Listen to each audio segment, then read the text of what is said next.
이를 반접근 지역적 거부, 즉 A2AD 전략이라고 이야기를 했고요. 이 전략은 총 3단계로 나뉘는데 첫 번째는 2000년부터 2010년까지 중국은 제1도련선 내에서 작동 가능한 해군을 건설해야 하며 2010년부터 20년 사이에는 제2도련선까지 힘을 투사할 수 있는 해군을 보유해야 한다고 주장했습니다. 그리고 3단계에서는 40년까지 중국 해군은 한국 마음을 갖춘 대항으로 뻗어나갈 수 있는 해군으로 발전해야 한다고 주장했는데요. 후진타오 전 주석이 이를 국가전략으로 채택하면서 네, 국가적인 지원을 받게 되었습니다. 그럼 이제 반대되는 세력이 없으니까 좀 더 다양하게 전략을 펼칠 수 있을 텐데 그래서 1도련선부터 3도련선까지 새로운 전략을 세웠어요. 1도련선은 중국이 해양국가로 변신하고 있다는 모습을 보여주는 것으로 최근 중국 해군력이 급속히 증가되는 이론의 기초가 되고 그리고 2도련선은 사이판과 괌, 인도네시아를 잇는 선으로 태평양을 동서로 양분합니다. 그리고 3도련선은 안류산 열도, 하와이, 뉴질랜드 일대, 서태평양 전역에 대한 장악의 목적으로 세운 선입니다. 궁극적으로 중국은 제2도련선 안쪽까지의 지역을 자신들의 영해처럼 지배하고 싶어 했는데요. 그래서 배타적 경제 수역이라는 이 제트를 도련선을 지키기 위해 위반하게 되었고요. 그리고 구역 내 미국 군함의 활동을 물리적으로 방해하거나 군사공격 위험을 가하기도 했습니다. 그래서 이로 인해서 중국과 미국의 갈등이 발생하게 되었는데 2010년에 이르러서는 미국이 도련선 내에 군함을 진입시키거나 폭격기를 날게 하는 등 강력 대응을 했어요. 그러니까 중국이 미국과 대응하게 되면은 아무래도 중국의 힘이 좀 더 약하다고 보는 게 맞겠죠. 그래서 미국의 영향력이 큰 동쪽보다 남쪽을 집중 공략하기로 계획을 바꿨어요. 그래서 1대1로 정책이라는 건데 일명 실크로드 정책이거든요.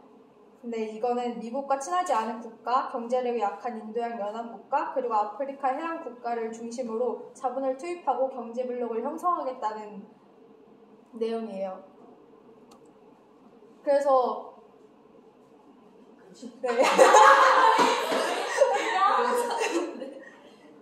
그래서 중국이 미국을 공격하지 않기로 했냐? 그건 또 아니죠. 이거는 작년 한 3분기쯤에 올라온 비교적 최근인 영상인데요. 같이 볼까요? 네. PDF라서 안 나온 거 아니야? 나올 텐데. 아, 이거 터치 안 되죠? 진짜? 넣을 수 있잖아. 네. 안 되네요. PDF는 네, 이 내용을 요약하자면 중국이 최근 군사 훈련을 목적으로 미군을 공격하려는 훈련을 계속하고 있어요. 네, 다음은 지우 차례입니다. 저는 중국의 영토 개념과 남의 구단선에 대해서 발표하고자 하는데요. 일단 중국은 이 영토라는 것을 분명한 섬이라고 생각하지 않고 변방이라는 모호한 개념으로 생각을 하고 있어요. 그러니까 이 변방이라 하면 사전적 의미로는 가장자리라고 하더라고요. 그러니까 중국은 역사적으로 황제의 권위가 영향이 미치는 곳까지 중국의 영토라고 하였고 그에 따라서 국력 변화에 따라서 영토가 늘어나기도 하고 줄어들기도 하면서 확실한 영토 개념을 가지지 않았습니다. 그래서 중국이 주변 국가 영토 분쟁을 벌이는 이유가 이러한 전통적인 중국인의 영토 관념 때문이라는 이야기가 글쓴이는 주장을 하고 있습니다.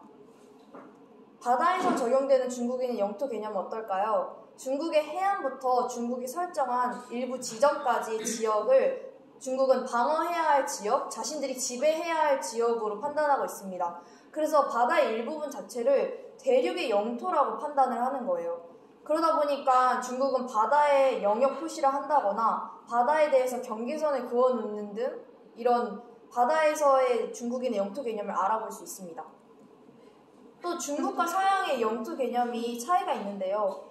아까 중국은 영토를 자기들이 지배해야 하고 어떤 선까지 정해놨을 때 거기까지가 자신의 영토라고 하는 것처럼 중국은 자신이 영토에 대해서 조금 자기들이 지배해야 한다고 생각을 하고 있는데 이와 반면에서 서양은 바다가 어떤 특정 세력이나 국가가 소유하는 물건으로 인식하는 게 아니라 인류의 공유지, 모든 나라가 함께 사용할 수 있는 곳이라고 생각합니다. 그래서 이 바다가 사람과 사람들을 이어주는 가장 양호한 통로라고 이야기하고 있습니다. 자, 이제 중국의 남해 구단선에 대해서 이야기해 볼 텐데요. 일단 남해 구단선은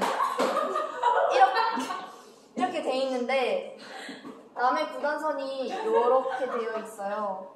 근데 요 옆에 바로 옆에 베트남이 있고 바로 아래에 말레이시아가 있고 필리핀이 있거든요. 그래서 이 구단선 안에는 또 대표적인 분쟁 도서들이 대부분 있어요. 여기 스프레틀리 군도랑 파라실 군도가 대표적으로 분쟁 도서라고 합니다.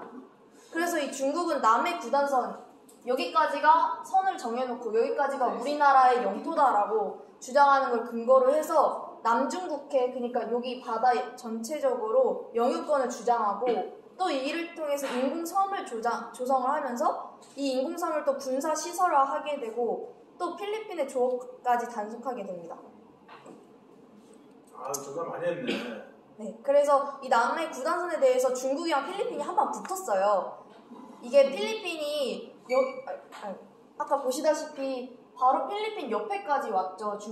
중국이 영유권을 주장하는 곳이 필리핀 바로 옆까지인데요. 그래서 필리핀이 국제 법정에다가 이를 제기를 했어요. 이 일을. 그래서 중국의 입장은 여기서 남중국해 전체 해역의 90%를 자신들이 차지한다. 또 여기에 대해서 역사적 권리를 자신들이 갖고 있으니까 1982년에 UN 해양법 협약이 이를 무역할 수 없다라고 주장하고 있고요.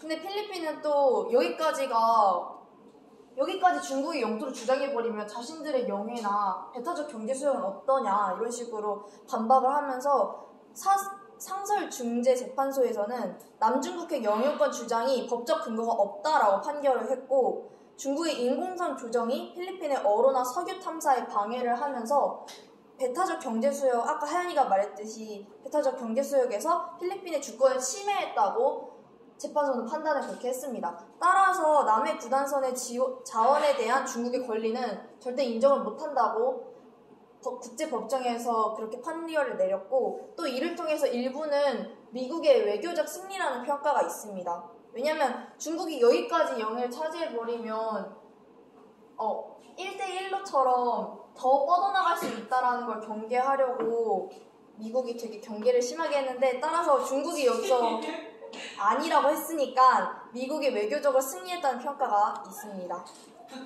그런데 여기는 중요한 게 이게 제가 말씀드렸던 거 중국이 패소했다는 이거는 2016년도의 자료 결과고요. 또 최근에는 이게 지켜지지 않다라고 해서 영상을 가져왔는데 이 영상이 안 틀어지니까 설명을 드리자면 여기 필리핀이 이때 2020년도에 나온 영상인데 이때 2020년도에 저희가 코로나 문제가 있었잖아요.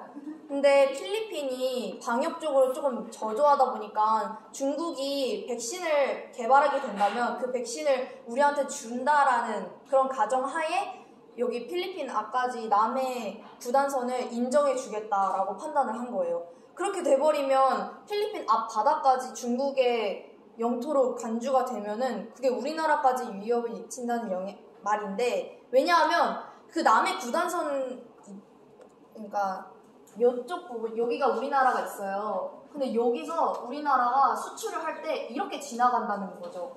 이렇게 지나가서 거의 수출을 하는데 여기를 중국의 영토라고 해버리면 우리가 여기 지나갈 때 외교적인 문제로 못 제한할 수도 있겠죠, 중국이. 그렇게 되면 우리는 여기로 못 가고 돌아서 가야 되는데 이때 손실이 크다는 거죠.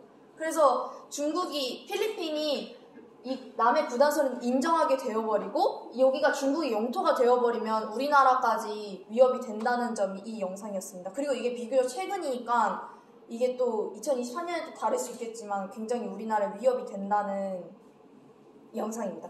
네, 감사합니다. 아, 고생 많았어. 다음이가 아, 너야?